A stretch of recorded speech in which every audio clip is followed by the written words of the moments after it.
Pole sana. He said that twice, 3 times.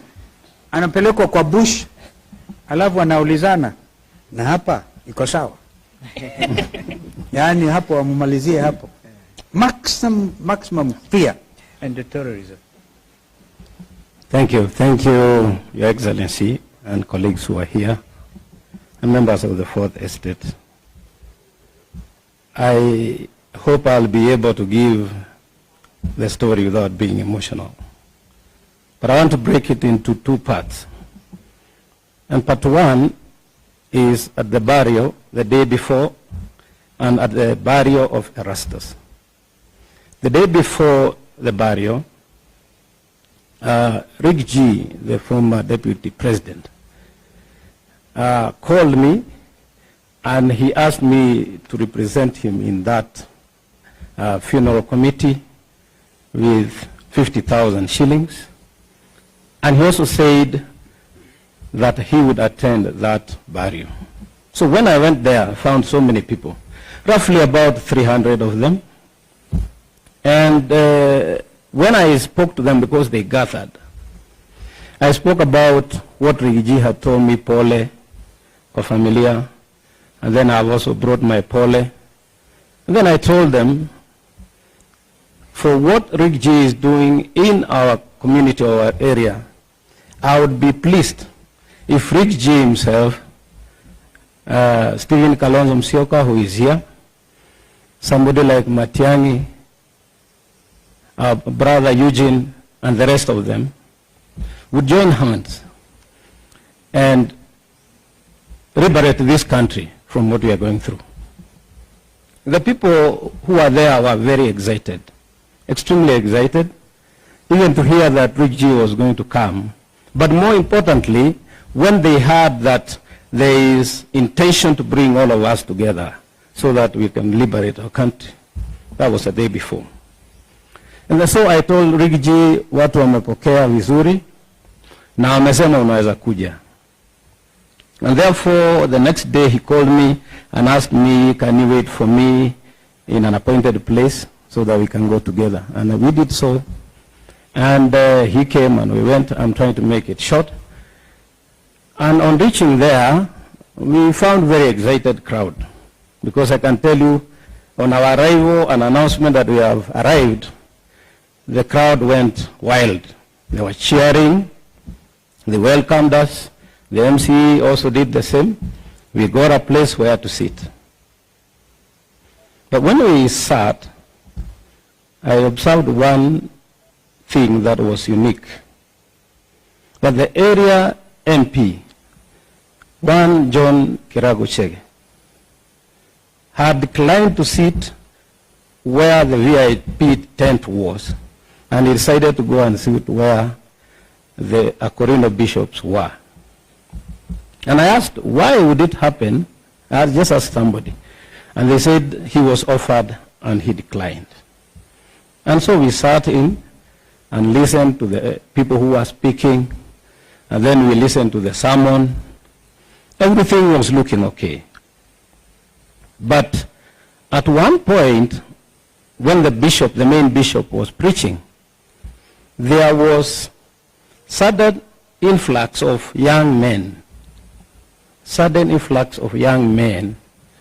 who came from 3 different directions.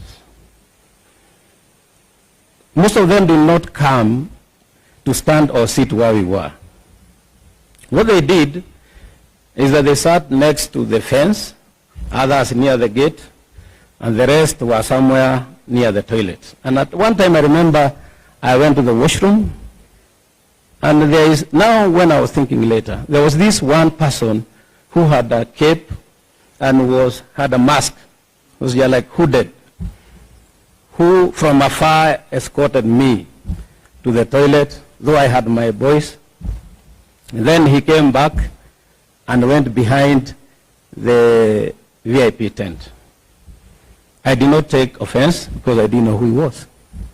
I'm saying that because you'll hear what happens when I get into the Subarus.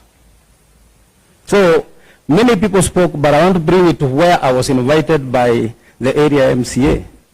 And the area MCA specifically, he actually hit out at the local MP for going to vote no, to vote yes against Rigathi. For that impeachment motion, as his vote was the vote of Limuru, and he said that was not our wish. Na watu wakapiga makofi sana. Then he is the one who invited me. I broke my speech into two.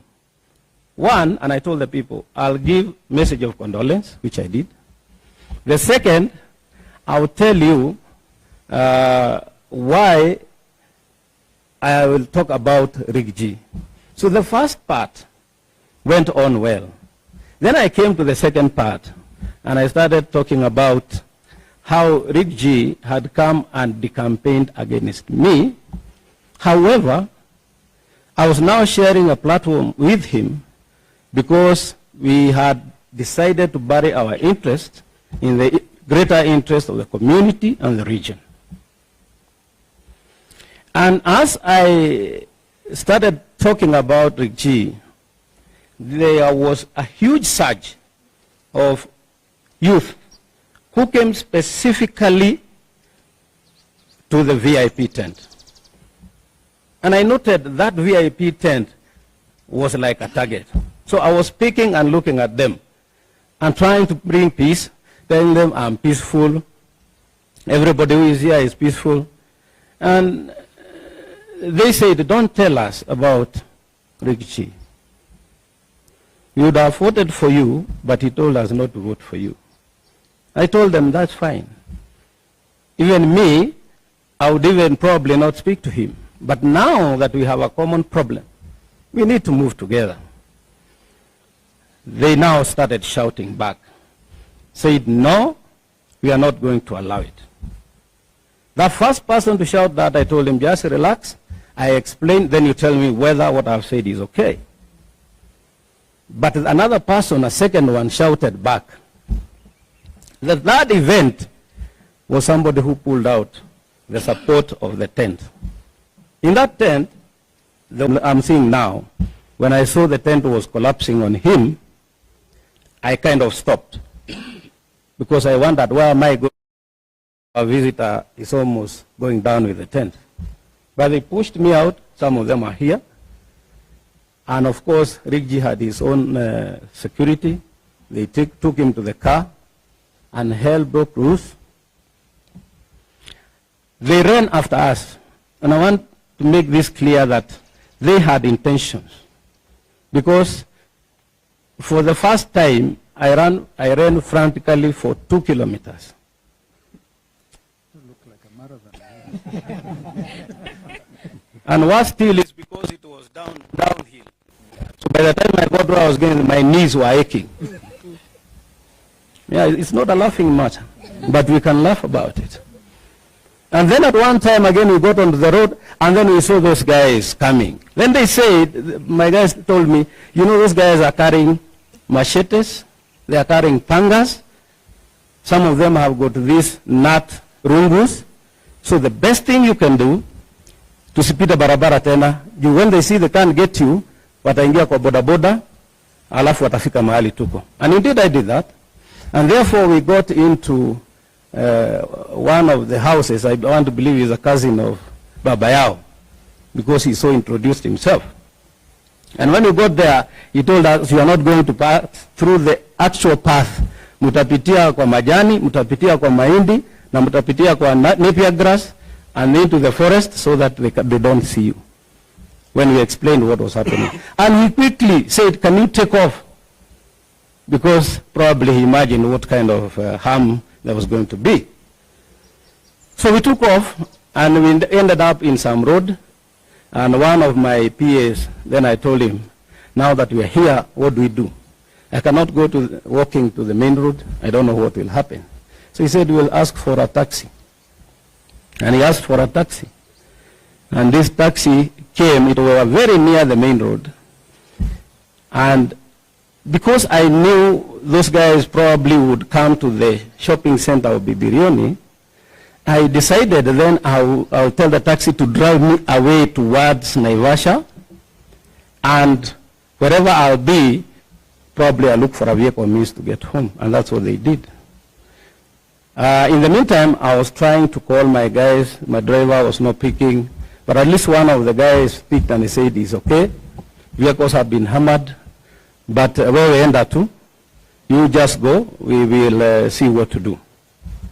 So me, I took off on the way towards flyover. There's a center called Flyover. And we were in that taxi. There are two Subarus. One black came in front.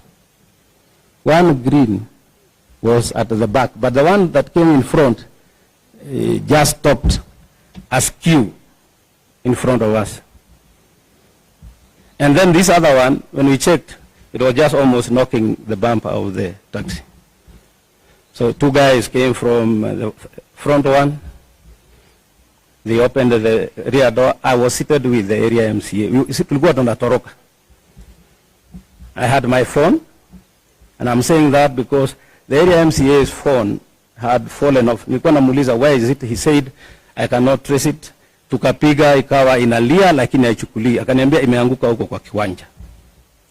Sasa yangu nilikuwa naye. And when they took us into the first vehicle, a few meters, like 100, they stopped again. Both of them very close range. And they pulled him out into the rear car. And then a guy came from behind and I was sandwiched. McHugh. All these guys were hooded. And I said this because Kalembele, I spoke about somebody who was hooded in the barrio. And now, these guys who are inside the Subaru, all of them, including the driver, are hooded. They have a mask. And they have, one had a cape and the others had, I think, baklava. Now, one of the things I was told is, lazima utatii na utakaa hapo, na tukikuuliza, I'm saying this because they were speaking in Swahili, na tukikuuliza kitu ujibu. Umesikia? The only time I was allowed to check sideways, because later they told me, usiangalie kando, uangalie mbele, is only when they asked, unaona hii ni nini? Na pande hiyo ingine ni nini? Those were shotguns. I've been a chairman of security, I know them. Now, one of the significant things is, nimeona they have shotguns. The numbers, the vehicles don't have number plates. And the guy in front has a walkie-talkie. So my conclusion was, who would be like this, driving a vehicle like this? Having seen what Gen Z was going through, nikajua I am in for it. And so I said I will answer. And the long and short of it, the questions were telling. One question I was asked immediately is whether I love myself. And I said yes. The second thing they asked is, do you have a wife? And I said yes. Do you love her? And I said yes. Tunaenda tu.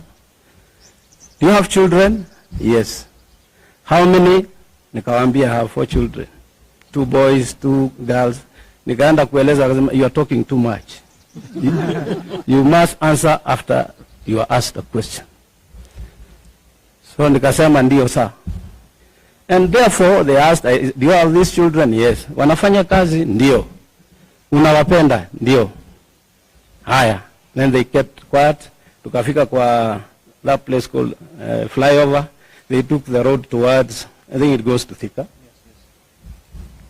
And it passes through some forest.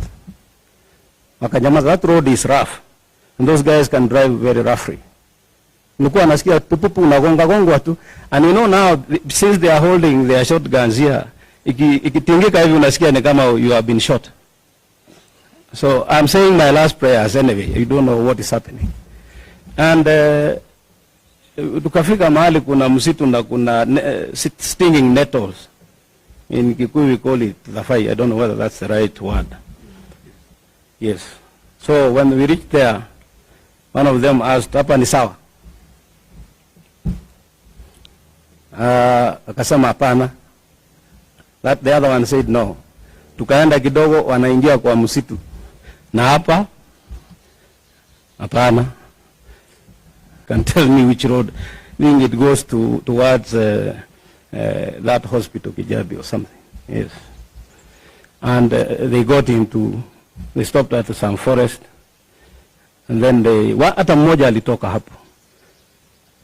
Kaulizwa hapo ni sawa? Akasema hapa ni sawa. Mimi nikasema now that is it. I'm done. At that point, jamaa karudi, akasema hebu niambie, wewe uko na Twitter account? Nikamwambia ndio. Nani anakuandikia hiyo Twitter account? Nikasema ni mimi, I do it. Ni vitu gani unaandika hapo? Nikamwambia naandika zile vitu naokota kutoka kwa group na vile Kenya kunaendelea, kama kuna shida naandika. Kwa hivyo wewe ndio unajua sana. Nikamwambia hapana, ukiangalia zile vitu nimeandika zote ni zile watu wengine wanasema. Na wewe unapenda serikali? I know I lied because I said yes. Because I don't love it. To survive. Yeah, I lied. I said yes. I said, wakasema, haya, twende. So we went down and they got onto the Mahiu Road, and then we took off towards Narok. Now towards Narok, we got into a place, kuna mahali hakuna manyumba, but there are some thickets. They stopped there. That was the third time. And said, hapa ndio mwisho. So I didn't know whether ni mwisho wa safari ama ni mwisho yangu. Kasema hapa ni sawa kabisa. So I asked, mlikuwa mnataka nifanye aje? Because mimi sijaongea kitu mbaya. Mkiangalia vile niliongea pale kwa mazishi, nyamaza. Sisi tuko kazi. They said, keep quiet, we are doing our work. Kasema asante. Even bad things wakisema nasema asante. Then all of a sudden tena wakapinduka, and from that point towards Mahiu, there was intense discussion between them and somebody. Ule alikuwa mbele ndio alikuwa anauliza wanasema kilo Charlie Bravo something, vitu kama hizo. I know it's some coded word, and mostly is used by police. Now having been a chair of security, I know that, and maybe other people they use. But now I'm convinced that hizi magari hasina namba, watu wako na guns, wamejihud na wanaongea kilo Charlie, and I saw what happened to the agency. Then I knew I was obviously with those kind of people who are molesting peace-loving Kenyans just to stifle democracy. And so they took off talking, very coded, extremely coded language. Na wakaja towards Nairobi, branched off. In fact, kuna mahali walipitia wrong side, pale ndio waingie Southern Bypass. And they got into Southern Bypass. They started driving slowly. There was a conversation that was intense with the coded words. And then they said, unajua tunaweza kukua. Now, when they said this, and I knew that road goes towards Ngong Forest, I knew my life is over. Nikasema ndio, but hakuna kitu kibaya mimi nimefanya. Na hakuna mtu nimetusi. And so, tukaja tu hivyo, then they started speeding. And that conversation, finally how it ended along bypass was, yes sir, copied. The last word was, yes sir, copied. After copied, brakes, zikapigwa brakes, gari. I was alone. I never saw, I don't know how we lost the other one. But you know, I was told to face front. So sijui kama hii ingine inakuja ama ikuji. Sijui, I'm only seeing up in between this guy and the driver. And therefore, when they said, yes sir, copied, wakapiga brakes, gari kasimama. They told me, toka umbwa wewe. And so I got out in the middle of nowhere. Mimi sikuwa na nyumba, sikuwa na nini. Nikajua sasa it's me and my God and prayer. What time was it? I can't tell time because they had actually, maybe I forgot to say, they had told me to switch off my phones. And I had switched them off. And I couldn't, because now you have been put somewhere, it's dark. You don't want to attract the attention of somebody, probably, aona mwangaza ya simu. You want also to move in the dark somehow. And so I didn't. So they put me on the side going towards Langata. And I thought they wanted to shoot me. So the moment they moved, I crossed on to the other side. And I went kwa ditch. Nikapitia sasa hiyo kama ni mtaro. Walking and running and checking whether any vehicle is coming. I guess it was between 600 or 800 meters. I got onto the road that branches off from Karen. I started running towards Karen in the middle of the road. And that's why I met with one border fellow. Nilikuwa na karibu nimshikilia hivi.